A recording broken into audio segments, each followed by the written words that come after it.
Hey folks, thanks for tuning in. Mike here with Gobba. Today I'm going to do a brisket video using Cool Smoke's barbecue rub. If you're not familiar with Cool Smoke, it's Tuffy Stone.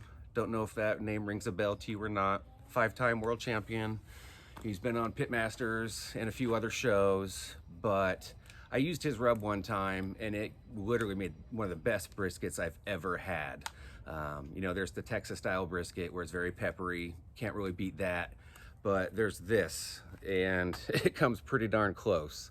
So I wanted to do a brisket video today showing you guys this rub if you haven't used it or are not familiar with it. It's just outstanding. I made a brisket a couple times ago, brought it into work, and just everybody went nuts over the flavor of the brisket. So that's what I'm doing today. Have this rub. Got a 8-pound center cut brisket. It's already trimmed up, ready to go.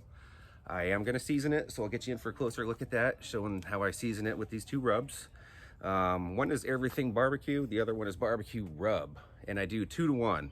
I do 1 of everything and 2 barbecue rub. So that combination, in my opinion, and according to a ton of other folks' opinions, it's a winner. So stay tuned, subscribe if you haven't already, and we'll get this thing going.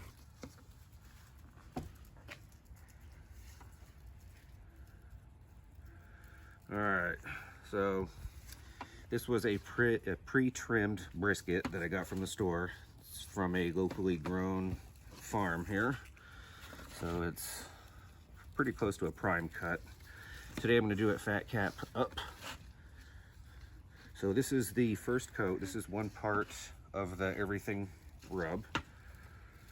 Get on the sides real good.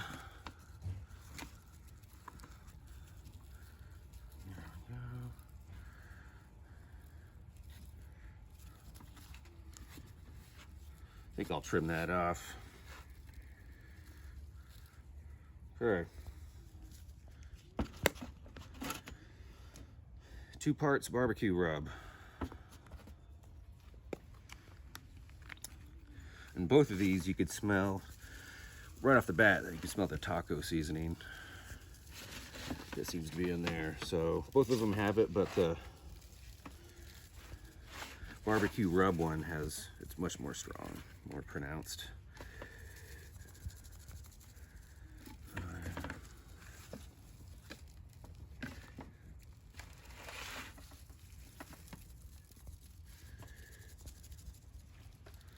All right, that looks pretty good. Pat that down. Never use any binders, just let the natural moisture of the meat. Use that as a binder. All right, so that looks good. Flip it over. Okay. 1 part everything barbecue.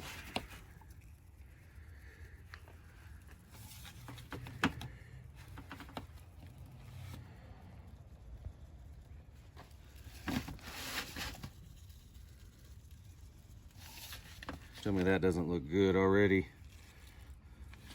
So this being only 8 pounds, figure it'll take about 12 hours, plus or minus an hour or 2. 2 parts.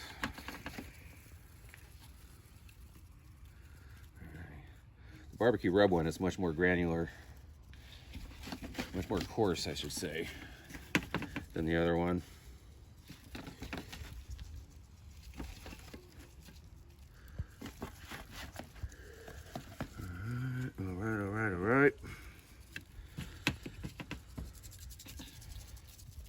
All right, that looks good.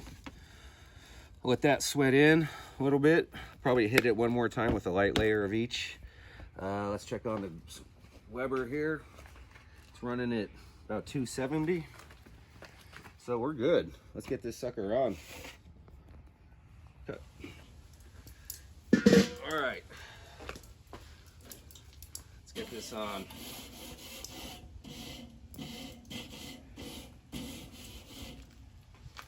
Then I'll get you in for a closer look of the setup here. Here we go.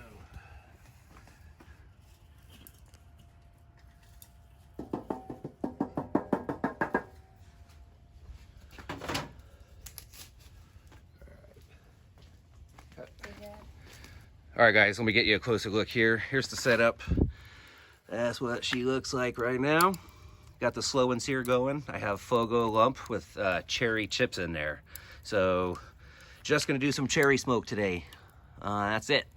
So we're running, the lid said 275, so I'm gonna put it on right now. I'm gonna try to keep this thing at approximately 275. I think I said 275 on the lid. Never mind. Gonna try to run this at 275 all day today. All right, we'll check back in a couple hours. All right, this is the 3-hour mark on the dot.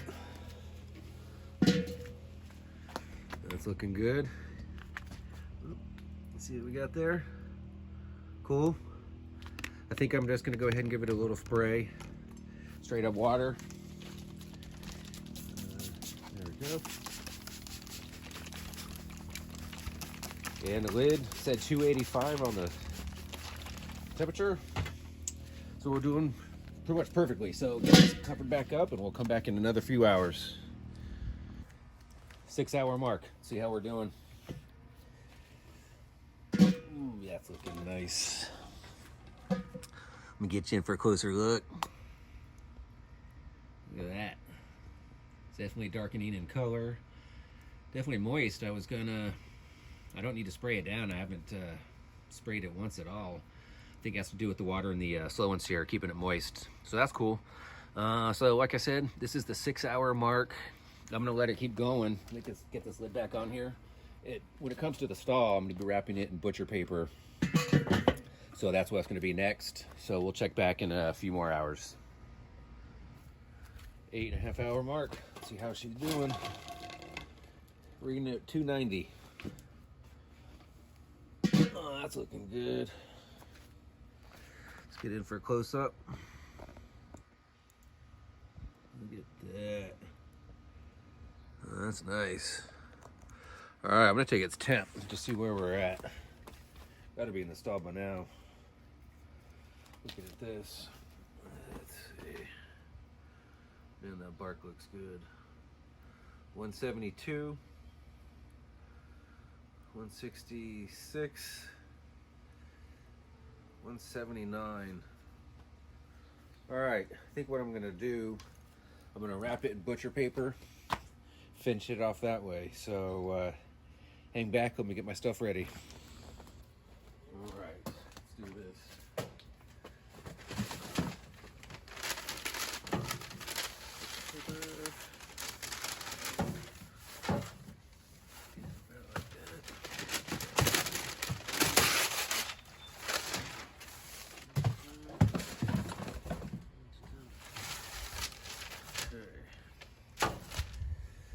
That gloves on.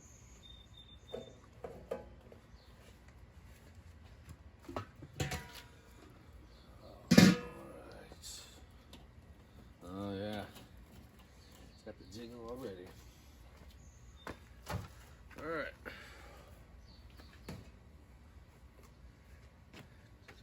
Do like this. Tap up. Down. And there we go. Just like that. Get it nice and snug. You want it pretty tight. And this will allow the bark to continue to develop. It'll preserve it as well as keep it moist. So there we have it. 8.5 hours right there. I'll come back in another hour and a half. Check it out. Cool. All right, we're at the 13-hour mark. Let's see how we do.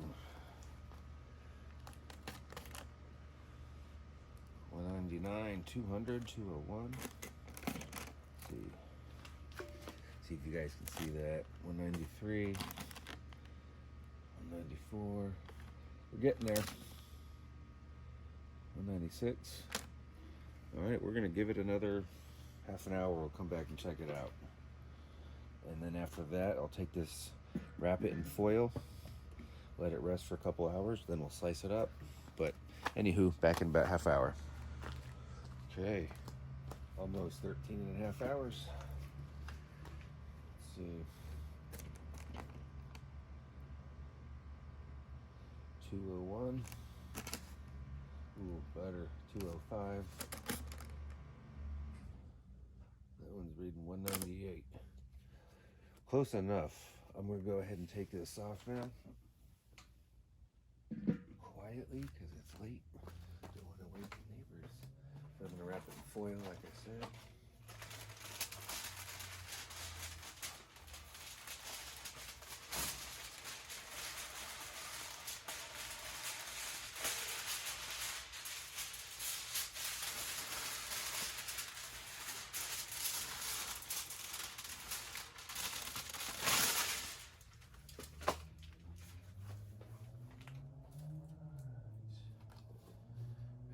Smells so good. Took a long time for an 8-pounder.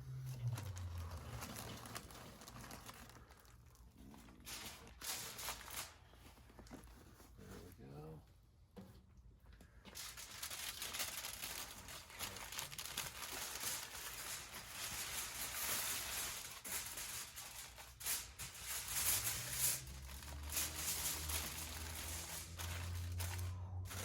Hot.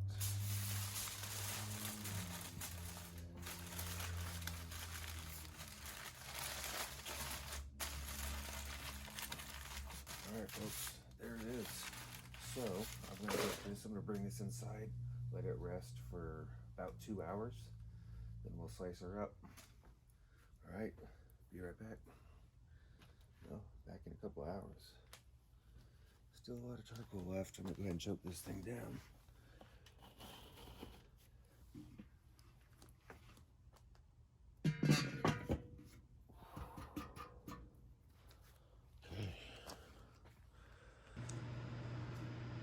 Alright, brisket's been resting for an hour and a half. So let's open her up and see how we did. It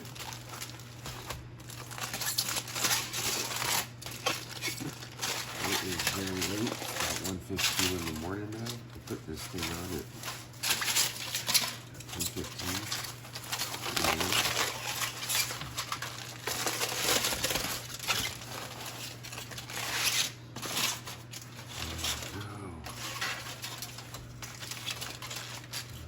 A little bit of fat in there, which I will collect at this. Deal with that later.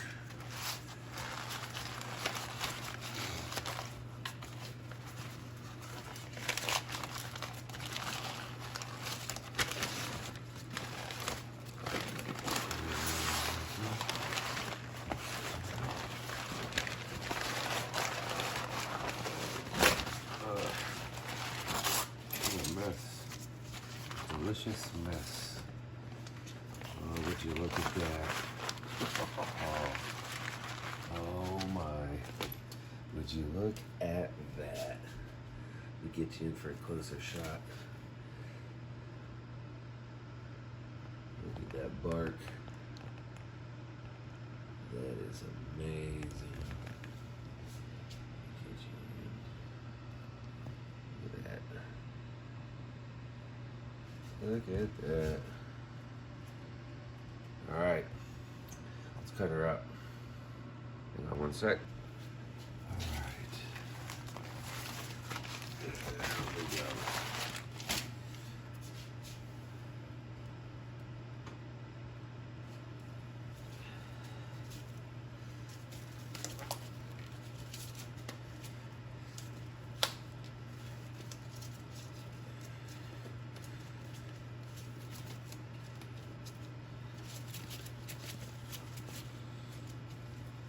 Wow.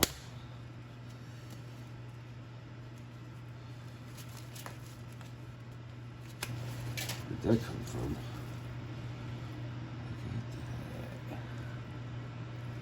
Look at that. Alright. Let's do this. I see the grain running here. Looks like. Yep. So we're gonna cut you. I think we'll just go like this. Start cutting this away. See.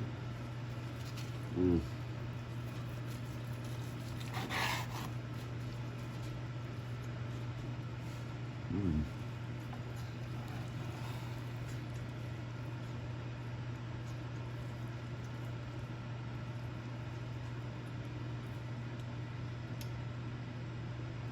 That is so good. I just had to get this corner here. We'll try bite. Oh, that bark. Oh my gosh. All right, let's see. I don't think that was the way the grain was running. Top of that. So I'm gonna cut it this way. There we go.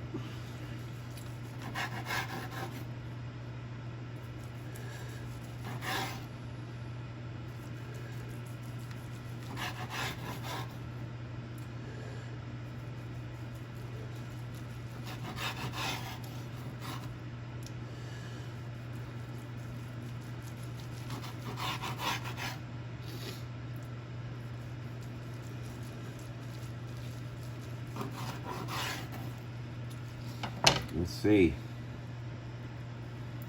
Very mild smoke ring. See that? That's crazy. I've never had that happen before, especially on a over 13 hour cook. Anyways, there's the bend. See that?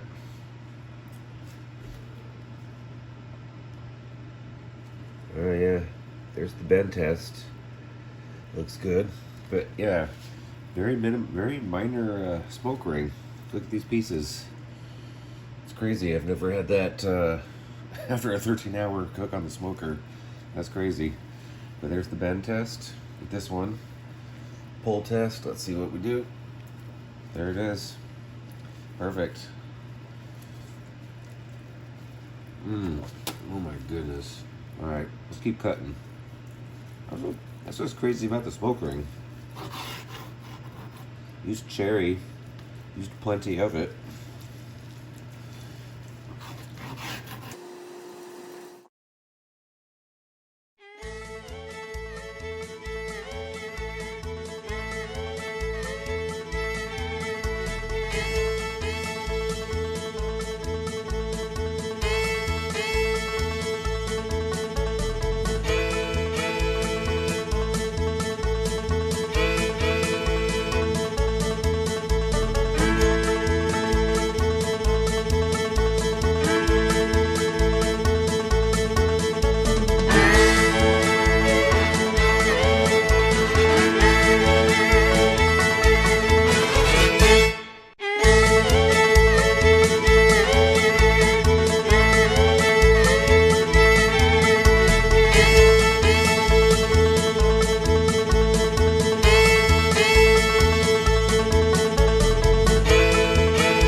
Still blown away by the lack of smoke ring on that brisket. Not sure why or how that happened in all my years of smoking and whatnot doing briskets. Never seen a smoke ring so minute, especially after a 13-hour plus cook. It's just crazy. Anyways though, the flavor here is just incredible. It's got to be, if not my favorite brisket rub of all time. It's just amazing. So appreciate you guys watching. Leave your comments or questions below. I'll put the recipe and the rub in the description box. Let me know what you think. Let me know what you'd like to see next. And appreciate you guys watching. Thank you.